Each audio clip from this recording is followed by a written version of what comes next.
Yo, welcome to the KaneSaid Sports Show, and I'm your host, Kane Bradfield. And y'all know my slogan, the fame is free, but the grind costs, baby.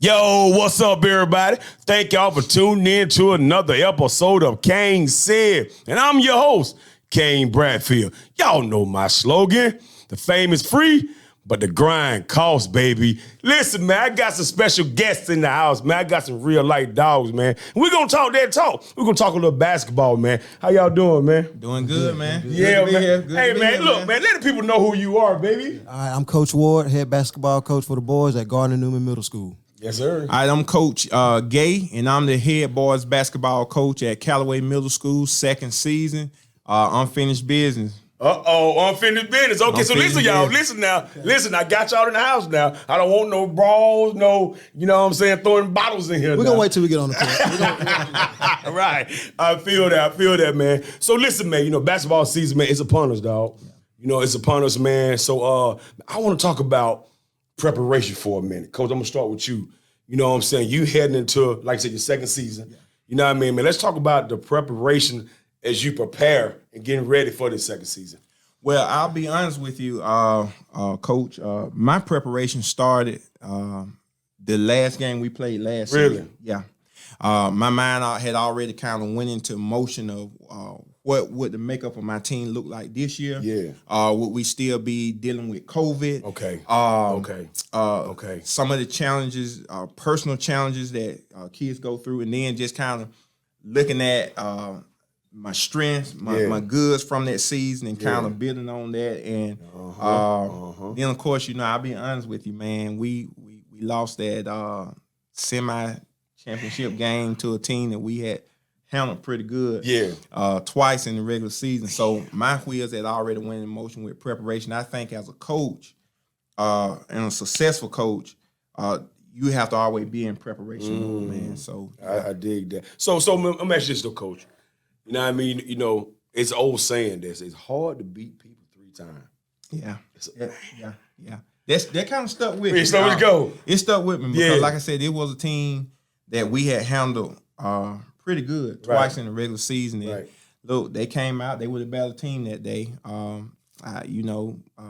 There was some things we could have done differently, but hey, it is what it is. It is what it is. It's in the past, but you know, we, like I said, unfinished business. Right. We ready, man. I dig that. So, Coach, for you, man, what year is this for you?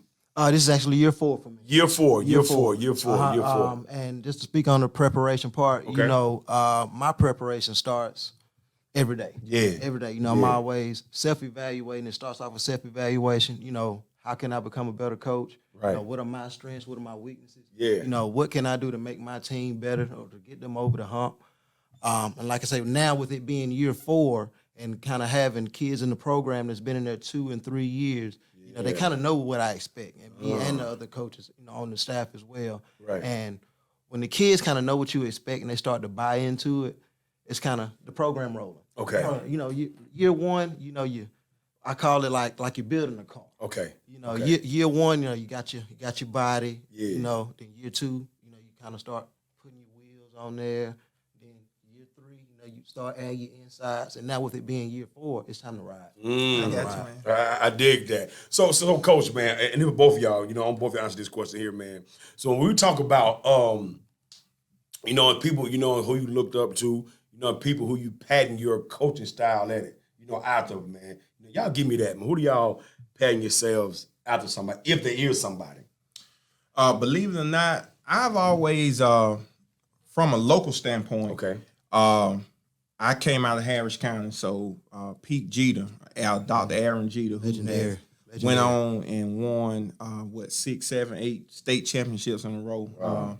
But from a local standpoint, strong black coach, really cared about his players, but he demanded the best. But you know, from a national level as a coach, I've always kind of patterned myself after Don Nelson in the NBA because he was a player's coach. Okay. And you know, I kind of use it in the classroom. Yeah. I feel like in order to get the best out of my kids, in order to get the best out of my players, like I gotta build that relationship. So Most I gotta be definitely. gotta be a player's coach. Yeah. Most definitely. Yeah. Coach, same question for you, big dog. For the most part, No, you good. You know what I mean? Who do you patting your? Got to talk. Okay, It's all good. okay. When I'm out of my game, Yeah. of course, you know everyone knows my father, Gary Ward. You know, coach, taught over 25 years in the Thomaston, Troup County area. You know, I do a lot of similar things that he did. Another one is Pete Jeter. Him and my dad, you know, they grew up in the coaching game together. Another one is Coach Ansley. He's actually the head coach at Manchester. Okay. Like I said, I model a lot of things that he do as far as the discipline and the structure. And then one more coach is my baseball coach, Craig Gardner. Shout out to Coach Gardner, man. Yeah. Big discipline guy. You know, and he believed in doing the little things right. And I learned that, you know, coming up through high school and then playing a little bit of college football as well. You know, when you do the little things right, those will win big ball games. So listen, guys. So, you know, we're gonna talk about just middle school basketball itself. Okay, I know you guys, you know what I'm saying, deal with high school kids too. But what's the difference, man? You know what I mean? Now, from a training standpoint, you know, I know the difference. You feel me? But what's the difference from a middle school basketball player and a high school basketball player as far as, you know what I'm saying, what you demand from them? Well, with me, from the middle school level, you know, the difference is I think the kids are more eager to learn, you know, at that age. You know, they see the high school kids, they see the college kids, Okay. they see the NBA prospects, Yeah. you know, and they want to get to that point where they are. So at the middle school level, they're more eager to learn. You know, that they want to know, you know, what is it do I have to do to be a great player?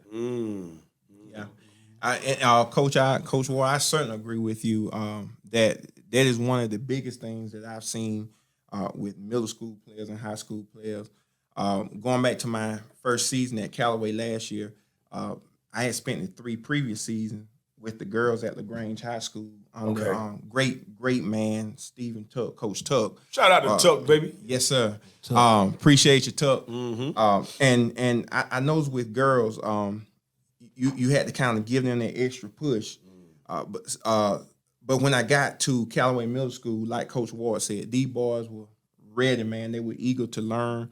And also, I think at the middle school level, what's kind of different from that high school level is these boys at the middle school level, they're really still trying to define themselves. They're really looking for their identity. And so that allows you as a coach to really make an impression on them. With you. Versus being in high school where, you know, you got your prima donnas and you got some that think you know them better than the next person. So but at that middle school level, you still have those boys in the gym. And sometimes it's not even the words they say. Like their eyes, their vision, the way they look at you is their way of saying, Coach, pour into me what you got because I want to be better. I want this. So And you know, I agree with that, man. You know, like I said, from a training standpoint, big dogs, man, it feels good to be able to mold that age group. You know what I mean? That age group is very like, and I tell everybody this, man. That elementary, that middle school age.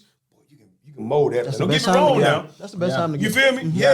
Like, don't get me wrong. You still can mold a high school kid. Don't get me wrong. Right. But I'm saying, boy, you know what I'm saying? That age group there haven't been touched. Exactly. There we go. Exactly. You know what I'm saying? They haven't been touched, man. So when you put your hands on them, man, you can dictate their bodies however you need to, you know what I'm saying, need to do, man. Yeah. So to me, I'm like, bro, like, I love training elementary and middle school kids. Don't get me wrong.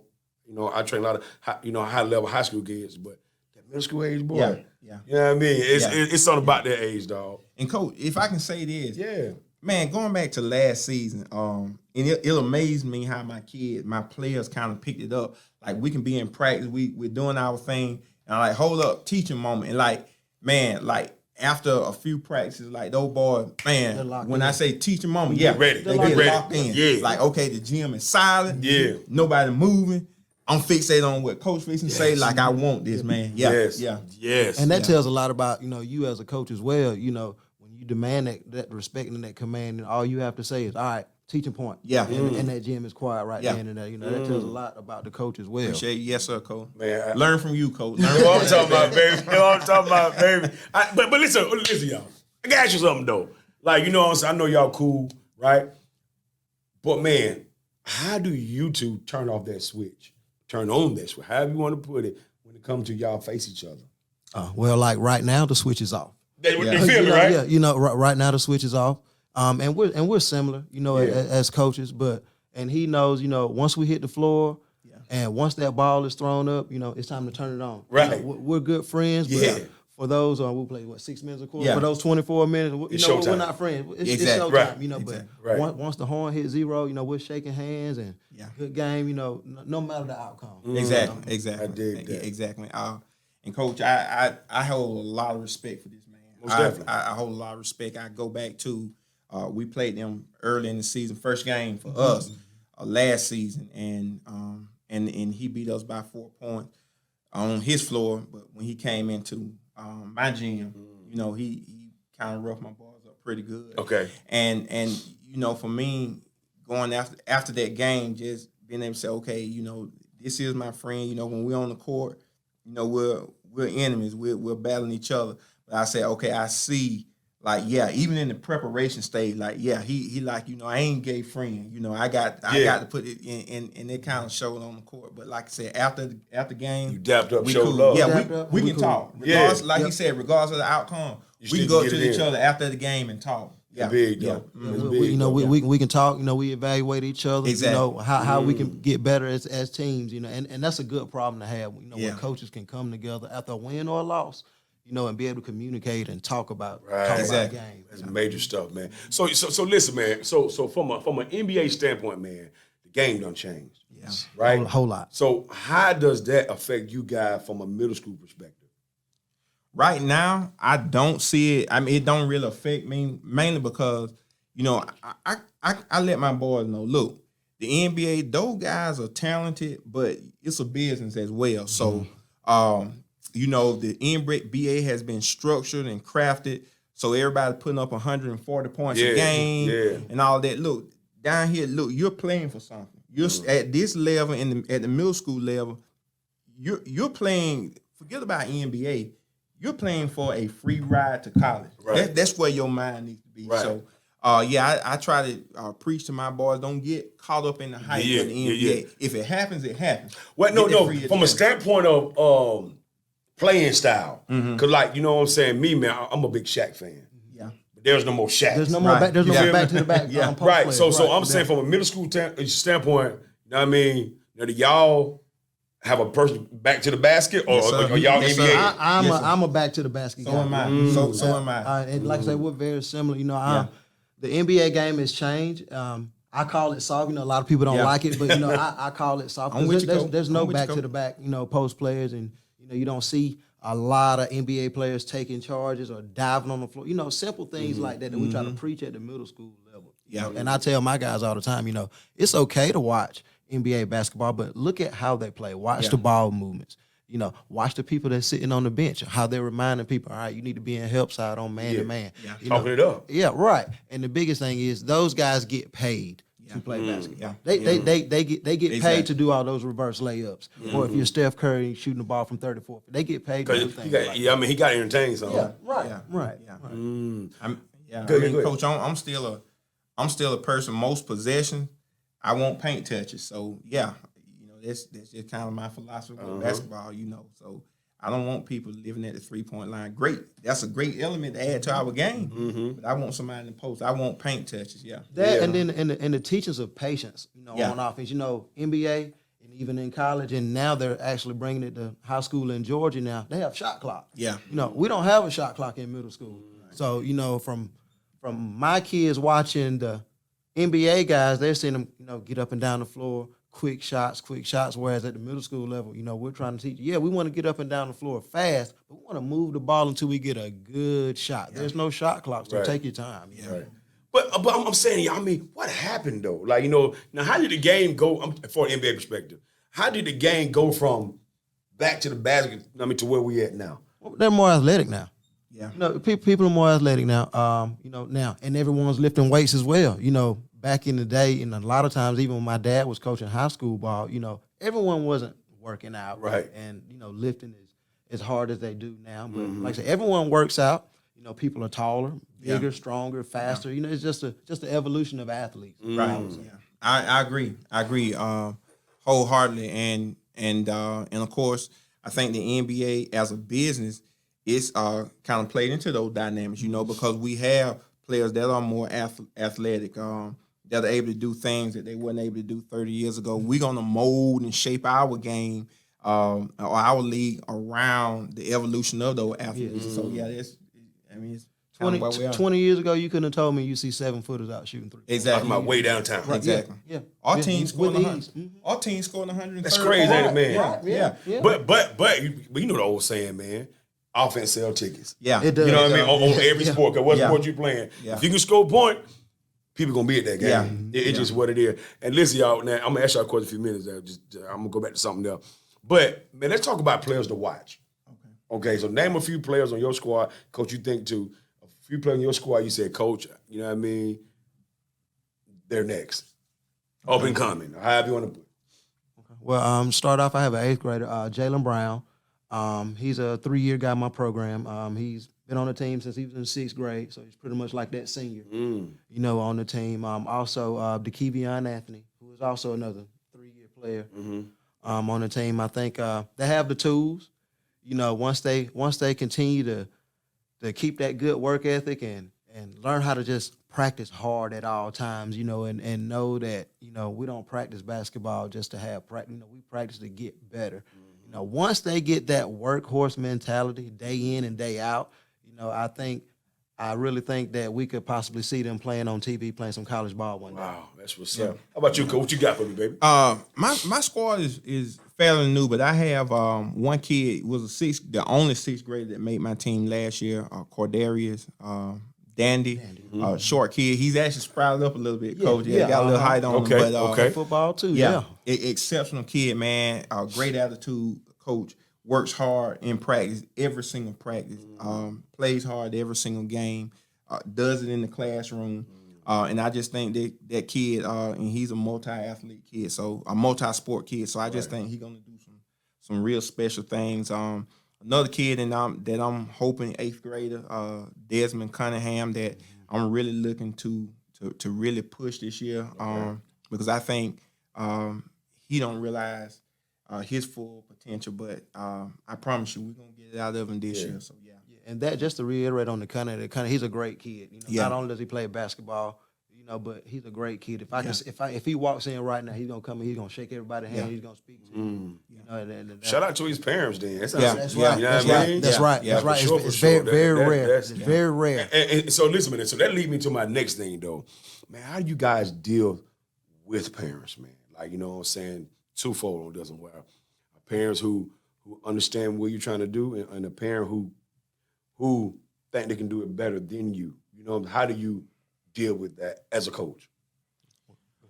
Well, I mean, I've been around coaching a long time, and one thing that I say is, as a coach, you got to have thick skin. It doesn't matter. You have to have thick skin, because when the team is gelling, everything clicking right, you're the best coach in the world. When you lose a game, you don't know what you're doing. But I've learned over the years to just tune it out and just not wear my emotions so much on my sleeve. One thing that I do at the beginning of every season on any level that I've coached is I've always told parents, trust me to run my program. Now, if you want to criticize me constructively, do so. I mean, I welcome that constructive criticism, but at the end of the day, allow me to run my program. Allow me to develop your child, or trust me to develop your child. And at the end of the day, like I said, as a coach, I've just learned over the years to have thick skin. It'll take you a long way, and to be confident in what you do as a coach. Because if a parent questioning my ability as a coach, I'm not going to argue or go back and forth with that parent, because then what I'm trying to do is defend who I am and what I know as a coach. And I've been around too long. Yeah. Right. And piggyback on what you said, you definitely got to have thick skin. Yeah. Me personally, I have parent meetings every year. with the kids. And I bring all the parents in. We talk about expectations. And, we're truthful about everything. I tell them that, hey, some nights, mama, baby not going to play. Exactly. Right. Or Exactly. it may be, some nights, mama, baby only might play 20 seconds. But it's never because I dislike the kid. It's just the situation, that we're in. And, again, when you're winning, you're the best coach in the world. And then even sometimes when you're winning, you might not be playing anybody. Right. But I try, for the most part, I try to block it out. But I am one of those coaches that, if you want to talk about the situation, we have something called a 24-hour rule. Win, lose, or draw, the last thing we want to talk about is, why my son's not playing. At that point, when it's about the whole team. If we want to come in we come in the next day, we can talk it out, and then we move on from there. For the betterment of that kid. Yeah. Plus, coach, it's easy. Right. To coach from From the bleachers. Most definitely. He's coach from. Man, Coach of the Year. Yes, sir. Coach of the Year. And yell out the obvious. Yeah. Y'all got to make some shots. We're trying. We're trying to make these shots. And I'm gonna tell you too, man. You know what I'm saying? What's tough too, for parents to understand is, again, it seemed easy to coach it, like I said, from the sideline, from the bench, how you want to put it, man. But they don't understand what's happening on the court. Yeah. Like, you know what I'm talking about? Yeah. Like, leave the surface. So I think it's a hard thing for parents to understand is, yes, it looked like all Jimmy got to do is set a screen and lay it up. It's more to that. It's more Exactly. to that. Exactly. You feel what I'm saying? So I think the hard thing for the parent to get and to understand that. Oh, yeah. And another thing, and I'm pretty sure, Coach, you might be able to agree with me on this, is with parents, understand and realize, and I love parents, man. I mean, that fire me up when I know I got my crowd behind me. Strong support system. Yeah, but realize that it's not about your child. It's not about your child. It's about the program as a whole. Like it's a bigger picture. We want to see the bigger picture. And if you can help realize my vision for the team, then everything else is gonna fall in place. You preaching now, Coach. He's saying something. He preaching now. Boy, saying something right now. So and that's just kind of the way I see it, man. I dig that, man. So I'll go back for a minute. You know what I'm saying, to the NBA. I'm gonna talk Lakers for a minute, man. I'm talking about Lakers. I'm ready to leave. I don't know if y'all Lakers fan, but now, man, you know what I'm saying. Before he does even leave, we're gonna go back for a minute. But I want to talk about the Lakers, man, from the standpoint of what they have assembled. You know what I mean? So give me you guys breakdown of what they got going on right now. I think they have the pieces. It's clear that they have Hold the up. pieces. Who you ride with though? Who you like? I like the Hawks. That's the only Georgia team that you ever hear me cheer for. Because you Georgia or because you just But Hawk fan? I'm a Hawk fan. Okay. I'm a big time Hawk fan. And so am I. I'm a big time Hawk fan. I mean, you might hate me for it later, but I ride with them Brooklyn Nets. I'm a diehard Net fan. For real? Yeah, man. Yeah. For real? I am a diehard. Man, how did you become a Nets fan? Talking about now, is this before? Yeah. Before Katie and all them boys jumped on? Oh yeah. Really? Yeah. So you a Kerry Kittles guy, Kendall Carrie, Gill there you type go. guy? Yes, Okay, sir, I man. got you. Yeah. Like got I you. just, I just kind of gravitate toward that. Van team. Horn? Yeah, Van Horn. Okay, now I'm with you now. Okay. Now I'm with you now. Okay. Yeah. So, but yeah, at the end of the day, I'm gonna ride with my Hawks. I'm gonna ride with my Hawks, and I'm gonna ride with my Falcons. Yeah, man. That and just keep speaking on the Hawks. I like the progress that they've made. Oh yeah. Lord Pierce, great coach. Don't get me Yeah. wrong. But Nate McMillan came in and gave those guys Yeah. exactly what they needed. He did It's do that. teamwork ball. Yeah. The Hawks, they're not blessed with 2, 3, 4 all-stars. Exactly. They have 5 guys out there that serve their purpose. They play Exactly. team ball, and with the Hawks, you never know who's going to score 20. Exactly. When you playing teams like the Lakers or Brooklyn or Milwaukee, you know from the tip-off who's going to give you 20, 30. But, teams like the Hawks, even the Spurs and the Bulls this year, Yeah. you never know who's going to give you what because they're sharing the ball, constantly playing team ball.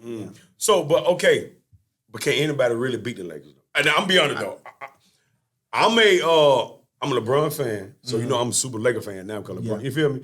So what I'm saying is though, what will it take for them boys to click? You know what I mean? Because you feel where I'm going with this, right? I think Frank Vogel is a great coach, but the Lakers need someone like they need a players coach because they have so much talent and I think that's why we've seen some of the struggles. I don't think it's because their chemistry hadn't came together yet. These guys making $30-40 million a year. Your chemistry ought to be together on day one. But what I'm saying is I don't think Frank Vogel has the tangibles to manage the different personalities.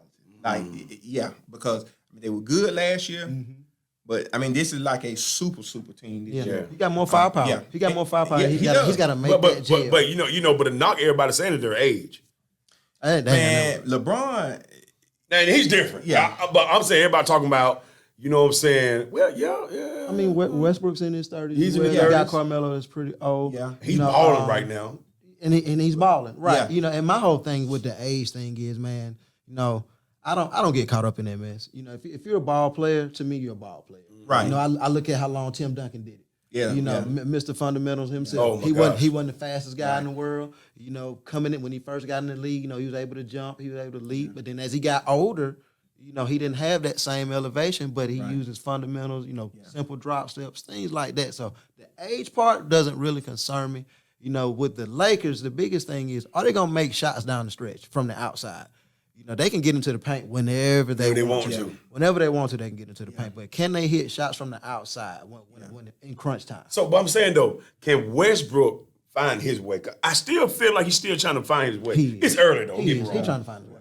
You know what I mean? I think he will. I think he will. And I'll go on the record of saying it's going to be tough to beat the Lakers in a 7-game series. Oh, yeah. It's going to be tough to beat them. That's they're going to slow that thing down. Oh, yeah.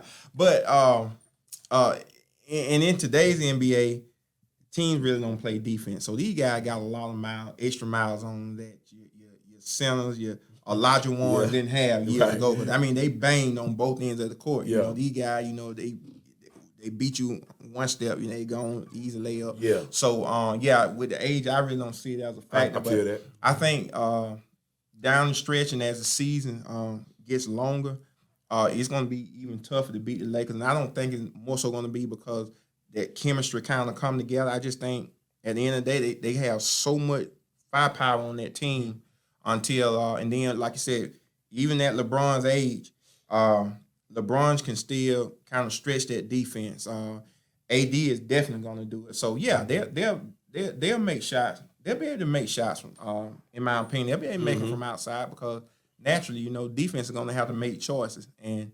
when you got a team like the Lakers, man, it just ain't many choices. You have to pick your poison. Yeah, you got to pick your poison. You can't take away everything. Right, most definitely. So, guys, look, I'm going to drop for a minute, man. You know what I'm saying? Talk college ball for a second, guys. Not so much favorite team, but, man, where is college ball headed now? This is where I'm coming from with this. Now you got the, what's that league? The OT. We're really like a high school league that kids can pay that. They 16, 17-year-old playing the league. Is OTE, OTA? I can't. Y'all know what I'm talking about? Yeah. So it's if I'm not mistaken, I think it's based in Atlanta. It's OTE? Y'all know what I'm talking about, man. Is it AOT maybe? No, man. Y'all might make me look it up, man. I want to say it's OTE.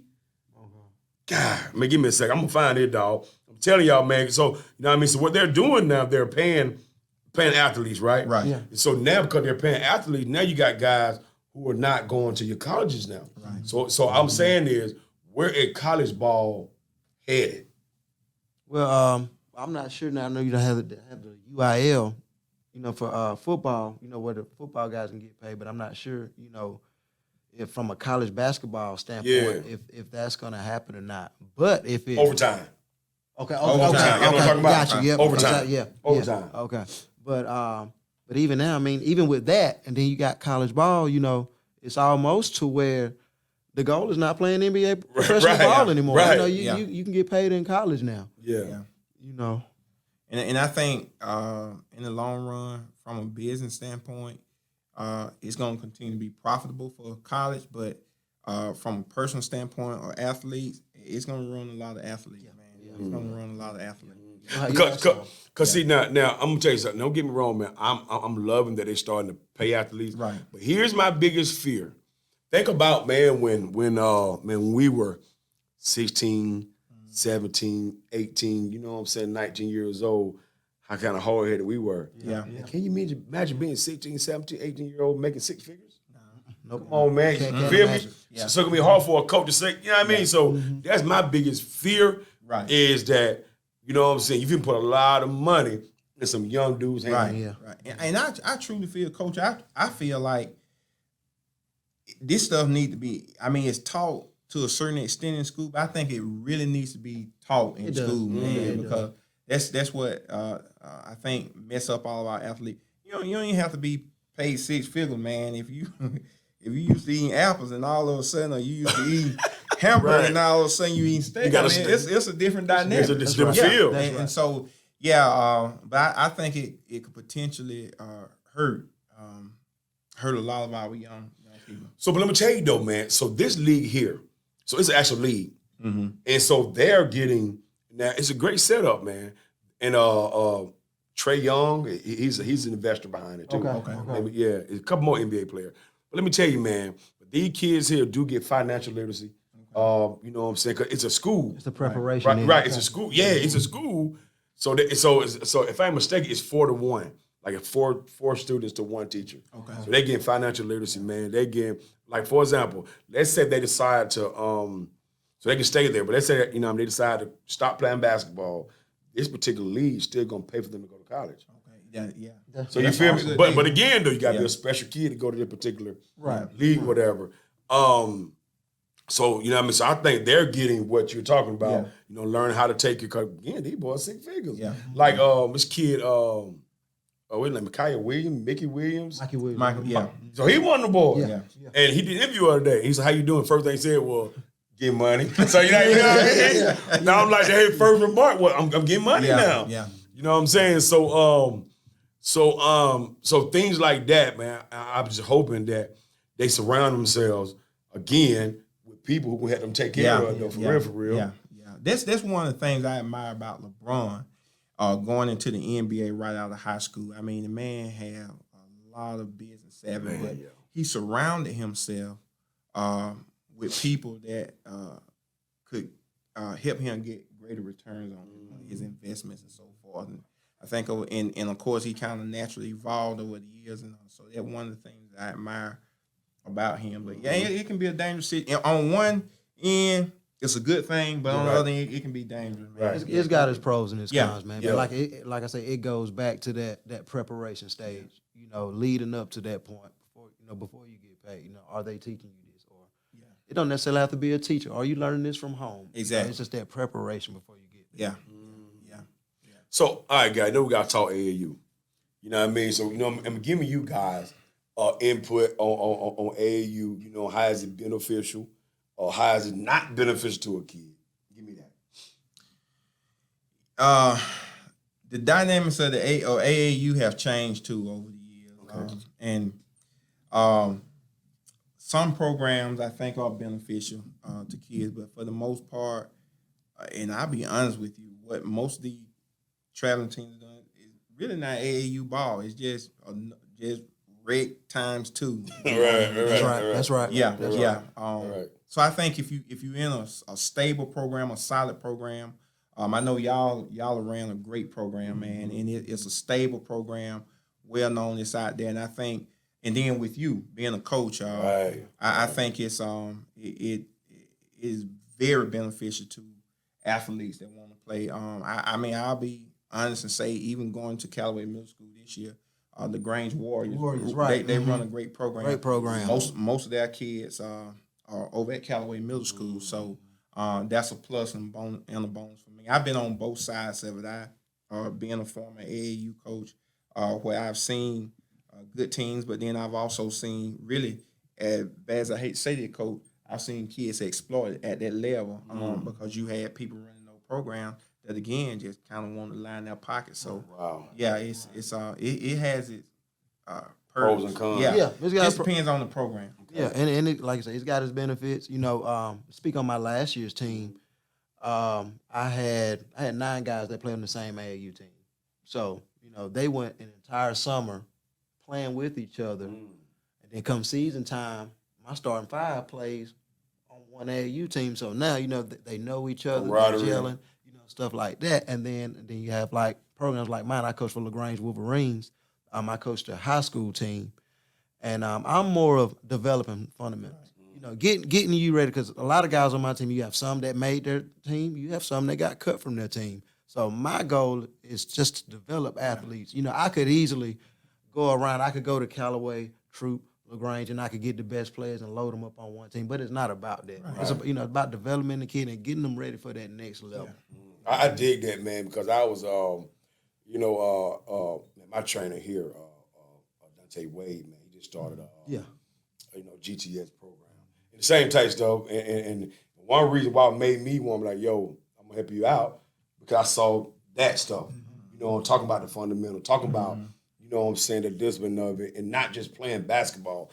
I remember, dog, years ago, man, and I ain't know too much about this stuff, but, I tried to start one. And the reason why, because, man, I was tired of going to different, schools, AAU games, and just seeing crowd. Yeah. You feel me? Yeah. You know what I mean? Yeah. So I was tired of seeing it. I was like, well, I'm finna start, even though I ain't know nothing about it. But I do know about development. Right. You feel me? Right. And so to me, man, I think that could help every program out. Right. If everybody's mission is to develop. Yeah. You know what I mean? Yeah. So that's super key. Yeah. And I think maybe 4 years ago, that's the last time I actually had an AAU team. And we actually played up. We actually played up a grade. It was a 7th grade team. We played up too, because we played 9th. Okay. But you know what? We took a lot of lumps, but to over the course of that summer, to see how those kids were able to compete better in ball games, and then to actually see us win ball games. See the results in it. Yeah, see us win ball games. Like that's the true epitome of what an AAU program should be. Those kids developed over the summer, and then of course some of them went on, like you said, Coach. Some had gotten cut from their team, the middle school ball the previous season. Now, not only were they poised to be able to make the school team or make the school team, but some of these kids that are going on, man, they playing at the high school level now. And and I go back and look at it and I said, man, I had these boys 4 years ago, even when they were frustrated because they were getting beat by 30 or 40. Trust the process, develop, learn. And so I think when you kind of focus from their aspect, AAU is great. It's great. Okay, so because I'm gonna tell you, man, I had some high school coaches on here before, and I was talking about, when AAU guys come back to them, do they have to reprogram them? So what I mean by that, you know what I mean? So like, different coaches got different philosophy. Yeah, you feel me? Yeah. You know what I mean? Some of them say, sometimes you do. Sometimes you got to reprogram them to get them back to, to your, to your system or to your, understanding. You know what I mean? Yeah. So, have you guys had to deal with that? And that's me. I reprogram whether they playing AAU or they coming off the baseball. Where they come from the rec. You have to reprogram them, and just get them back on the same page with what we're doing with the program. A lot of kids, like even today, a lot of them playing for the dad. Right. Stuff like that. So that's different. That, and then just a lot of accountability. It's more accountability, than AAU ball. Okay. I think, and then when you look at some of your 6A, 7A schools like McKeachum up in Atlanta, Powerhouse, Black coach Phyllis Arthur, your Norcross, those schools. I mean, those coaches, those teams are so successful at the high school level because their coaches actually encourage their kids to play on AAU teams. But what it is those coaches are connected. They're connected. With legit AAU programs that's going to continue to develop. So I think from a standpoint, from a high school level, if when a high school coach is kind of engaged in the programs under them, you can create a situation where you don't have to retrain players, and so forth. So, I mean, like I said, it's kind of catch-22. I'm at Callaway Middle School. Last year was my first season. I followed Andre Johnson, Coach Johnson, who went to Callaway High School. Before I even stepped foot in Callaway Middle School to begin to do anything with basketball, the first thing I did was I reached out to Coach Johnson. And I said, okay, Coach, what are you doing at the high school level? and what do you want me to do at the middle school level? Because guess what, my guys, these are your guys in a year or two. Yeah. So what in the small counties like Meriwether County, Manchester, why is Manchester so successful? Because Rec, AAU, middle school, they all running the same stuff thing. So by the time you get to the high school, it's no reason. I'm like a feeder type deal. Exactly. So there is no reprogramming. We just picking up. We just add another element to what they did at the previous level. So I like that. I like that. That's the same thing with me. You know, when I first got there, me and Coach Ville, we had a long talk. You know, now he asked me, he said, "Well, what do you plan on doing?" I said, "Well, I plan on doing what you do." right. So that way, you know, when my kids come over there, the only thing that changes is the location. Exactly. You know, and so like I said, we got on the same page. You know, and this is going downhill. So, I like it, man. So guys, man, I want to talk about, you know what I'm saying, middle school support. Like, you know what I mean, let's talk about that from a sport perspective. You know what I mean? Now, how support for the community and for the exposure? Is there something in there you guys would love to see changed?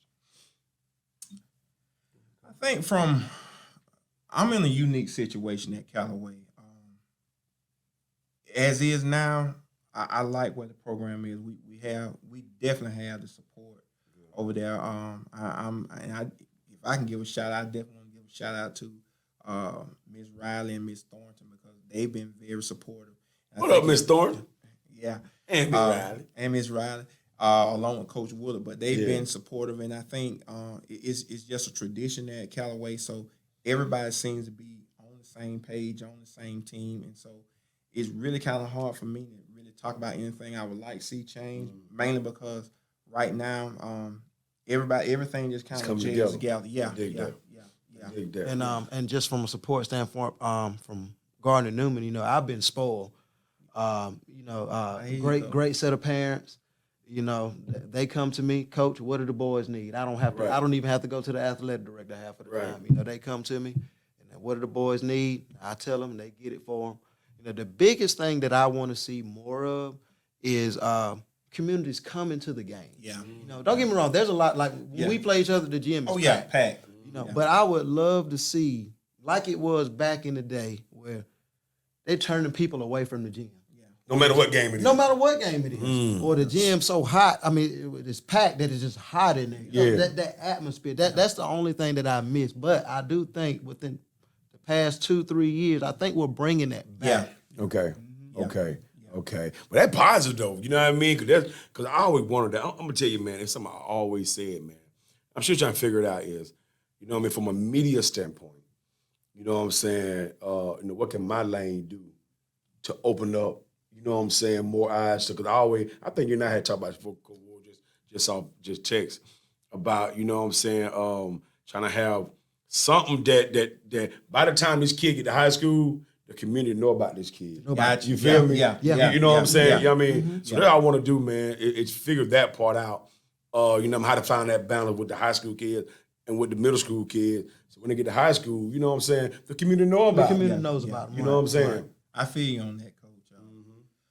Yeah. And the community, they do. They need to know. You know, who's up and who's coming. next? Yeah. Who's next? Who's Right. next? That's Who's it. next? They Who's need next? to know who's next. That's right.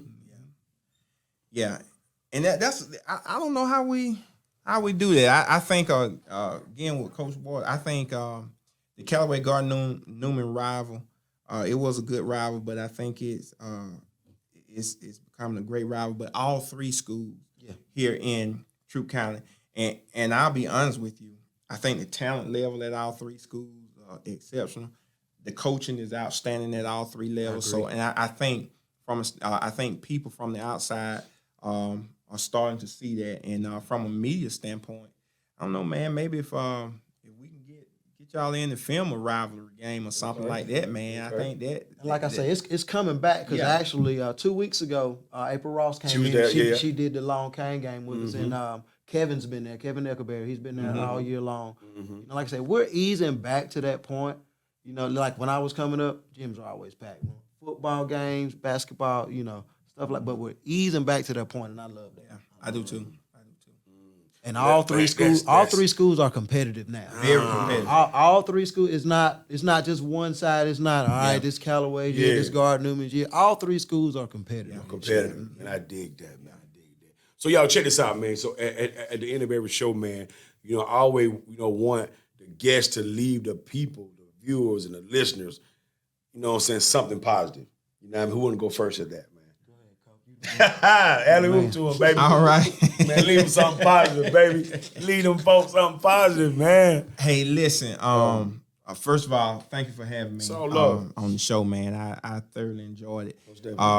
Look forward to coming back again, man. You coming back? I just want to say, keep doing what you're doing in the midst of everything that we've gone through in COVID. Continue to support your kids, schools, and everything that we're doing. And listen, the future from Gardner, Newman, Callaway, and Long Kane, the future is bright when we're talking about athletics in Troup County. The future is bright with our student athletes, even with coaches. I mean, the future looks bright. So hang in there. I dig that. Yeah. My last word is gonna be: everyone needs to love everyone, support everyone, all right, and be a family. Be a family. Like I say, me and him, we're rivals, but we're friends. Friends as well, man. Right. We love each other. If I need something, I know Coach gonna be there for me, and vice versa. And once we get everybody in this community on that same accord, man, they're gonna see bigger than a rivalry. Exactly. Yeah. Exactly. I dig that, man. Listen, man, I appreciate y'all coming through here, man. Appreciate You know what I'm saying? Like I said, if y'all ain't gonna look, it's not gonna be last time. Y'all already know, man. Y'all already know, but I appreciate y'all boys coming in here, man. Dropping these gems out, man. Glad to be here, man. You got me pumped. You ready? I'm telling you, we finna get right, baby. You ain't seen nothing yet, man. You ain't seen nothing yet. Yeah. So, everybody, now y'all know what it is, baby. Zip 'em up. Go Mustangs, baby.